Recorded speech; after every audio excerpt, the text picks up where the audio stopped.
So that means we did our presentation part with the screencast number 30.31.9 and 31.9, and you now start the implementation. So I already said there is a many possibilities to generate the Grail based RESTful API project generations or project import generations. So I found the Grails application fog is the best tools in online tools and online software tools or service. Then you can generate your Grails applications for the different profiles. So let's have a start here. If you see the start.grails.org and go there and select put it your application name, what you like to do, and select the Grails versions, and then I for my project is the 3.3.3, and then you select. This is the important one, which type of profile you would like to use. So we try to use the REST API profiles. So that means when you set the profiles, then Grails automatically, or this service, the web page as a service, automatically inject all the necessary dependencies with all your building tools. Basically, the building tool from the Grails project is Gradle. So it inject all the necessary dependencies, and based on the versions and what profile you are selected. Just you select these three informations, and then it automatically generate your projects, and this is zip project zip files, and you have to download this zip file and put it in your local directory and unzip it into your respective directory. And after that then you should include import the project into your IDE. For my case, I use usually IntelliJ Community Edition versions. If you have the enterprise version, you can generate directly the Grails projects from IntelliJ Enterprise editions. You don't need to use this one for the research or for the open source field. This is the best tools you can go to generate the projects and unzip it and import to the project. So I did the project generation and import the project into the IntelliJ. So let's now go to the IntelliJ. Well, how can you import these projects? For my case, I already did the import the projects. So file import, go to the import, and here is the program existing resource, and you should select it from the existing resource, and then it's come up with the existing resource, and then set the necessary step. That's I did already here, and that's why it doesn't come properly. And that's the reason. So you see the import is done, and this is it pop up is a new window coming, or you can same window you can use the multiple projects in the same. For me, I use the single window for each of the projects. So when the project generation is done, you unzipped it, and then you import the project into the IDE. So in here IntelliJ IDE, I already show you how is it done. So then when you are done, then you see that the general project structure like this way. So you see the .gradle builds and Gradle, Grails apps, and the resource folder, and all the necessary Gradle build Gradle files, Gradle properties files, and Gradle settings files, and all things up here. So most important part is here. You see the injected versions, which Gradle version is using, and then IDE and Gradle. Here is the Wayper, Gradle Wayper. If it's best good tools, if you go this Wayper, or even though you can use your local distribution, local Gradle distribution. I suggest to go with the embedded Gradle Wayper to use here. So when I did the import, and you see the application YAML files, and into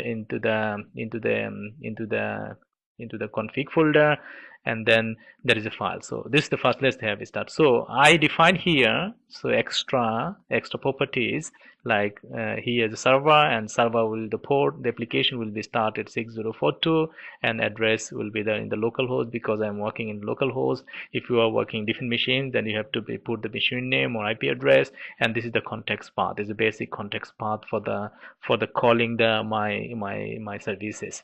So here the default setting, you see the profile is there, and then here the automatic package name, and then so on and so forth. And this is the all default setting. Here is our definition. That's I said. So here is our PostGIS driver and the user and password. Of course, you should install the PostGIS server first, and then you have to define your user and password and all necessary privileges, and then said that here is the your definition. That's I in the presentation I said you should go to the installations and build the user, and then install and create a database. This is the database that's we already created, and then this is local machines, and you can put it if the machine is located anywhere. Then I will show you how is it in the done by if his machine located in Bangladesh, then in different machines and client machines, then you have to be put this machine number, where is database located. This is the important one. And then here's the database URL. Yeah, I said the 3 environments is automatically set development, test, and production, and you set the URL, and that's also on so forth.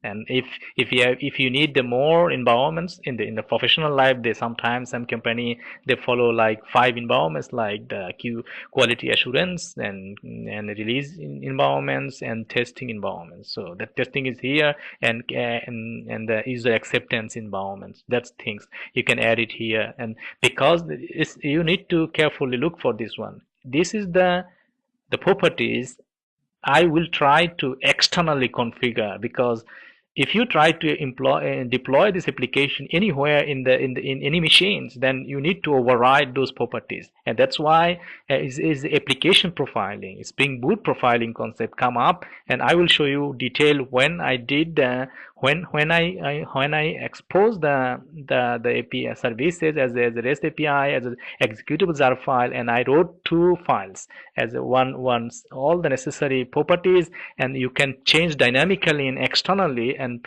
build deploy your application, install your application in all the client machines. I will show you detail how is it done, how it is to be done. Just follow the steps how you have to be done.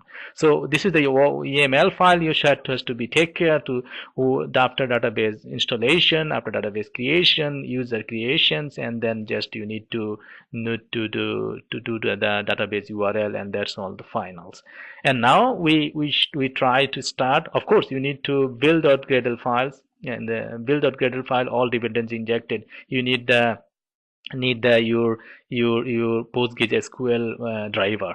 You did the communication driver, the database ZDBC driver. So you need to set externally, because it's not come with the your project generation, but you need to search internet and group compile, and then put it the version. So I use the in PostGIS SQL 4.3 9.4. Maybe you have different, then you have to be select your right driver version number, and this part is fixed.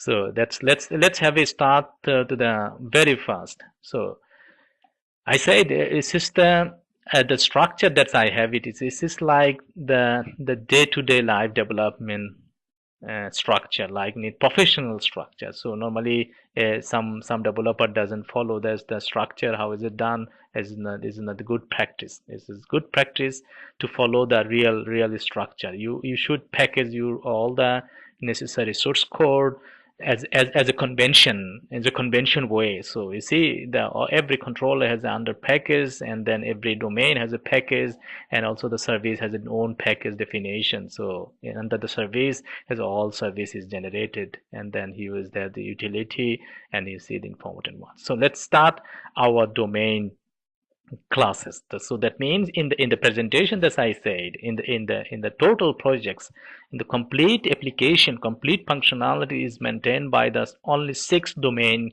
or 6 entity models. So here is the 6 entities. So let's say our parent, the hard one.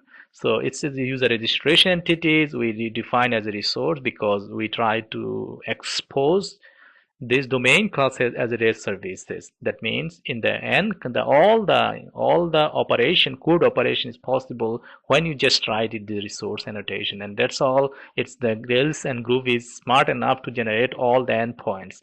And I already described in more detail about in the presentation, the last screencast, how is it the generation of the action